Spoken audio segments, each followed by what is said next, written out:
Assalamualaikum warahmatullahi wabarakatuh. Perkenalkan, nama saya Ruben Adi Suryo Nugroho. Saya dari kelas Sistem Informasi, kelas 4403. Jadi hari ini saya akan menjelaskan tentang apa itu ERP dan modul-modul yang ada di dalam SAP.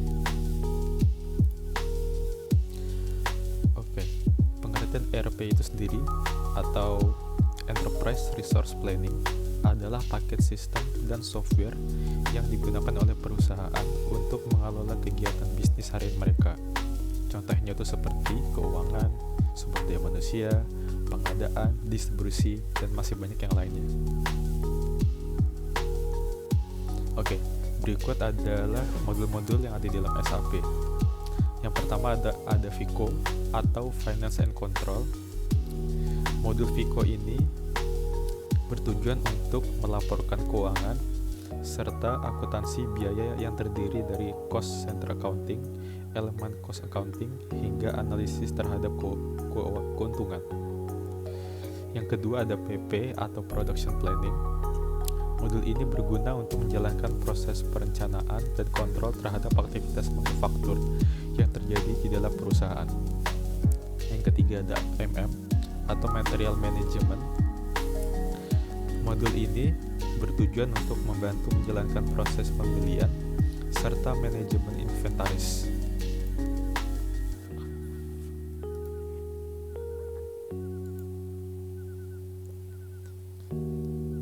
Yang keempat ada SD atau Sales and Distribution.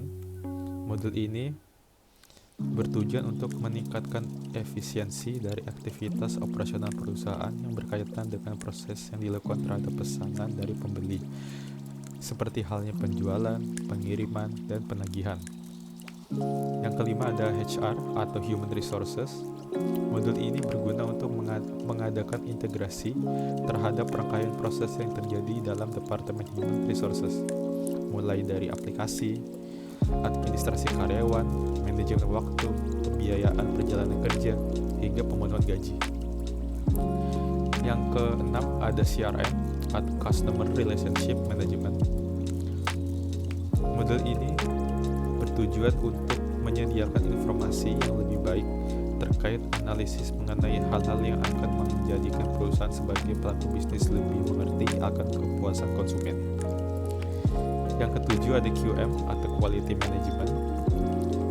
Modul ini bertujuan untuk mengecek kualitas dari rangkaian proses yang terjadi dalam logistik.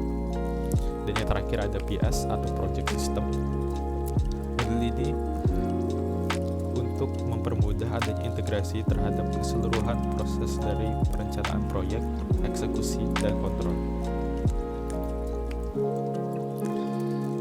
Berikut ini adalah macam-macam submodul yang ada di dalam modul-modul SAP. Yang pertama ada FICO atau Finance and Control, memiliki 5 submodul antara lain Financial Accounting, Controlling, Investment Management, Treasury, dan Enterprise Controlling. Dan selanjutnya ada PP atau Production Planning, memiliki submodul Material and Capacity Planning, Shop Floor Control, Repetitive Manufacturing, Cost Management, Engineering Data Management, Engineering Cost Control, Configuration Management, Serialization, dan Tooling. Selanjutnya ada HR atau Human Resources, memiliki submodul antara lain Personnel Management, Organizational Management, Payroll Accounting, Time Management, Personal Development. Selanjutnya ada QM atau Quality Management, memiliki submodul antara lain Quality Planning, Quality Inspection, dan Quality Control. Dan yang terakhir ada MM atau Material Management, memiliki submodul Pre-Purchasing Activities, Purchasing, Vendor Management, Inventory Management, dan Invoice Verification and Material Inspection. Terus bagaimana sih keterkaitan integrasi antar modul SAP? Jadi Modul-modul SAP itu semua sudah terintegrasi. Jadi jika ada perubahan di dalam modul 1, maka modul yang lainnya memiliki informasi berkaitan pun akan ikut terupdate dan akan memperbarui secara otomatis. Jadi prosesnya langsung bisa dilihat saat itu juga di modul lain ataupun tempat lain. Karena data terintegrasi, maka semua user bisa mendapatkan informasi yang lebih update. Namun integrasi otomatis tersebut akan terjadi jika memenuhi syarat. Syaratnya yaitu perusahaan pengguna SAP harus menggunakan sumber data yang sama.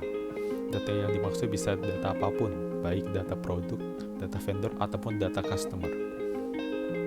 Oke, sekian dari penjelasan dari saya. Apabila ada kesalahan mohon dimaafkan. Wassalamualaikum warahmatullahi wabarakatuh.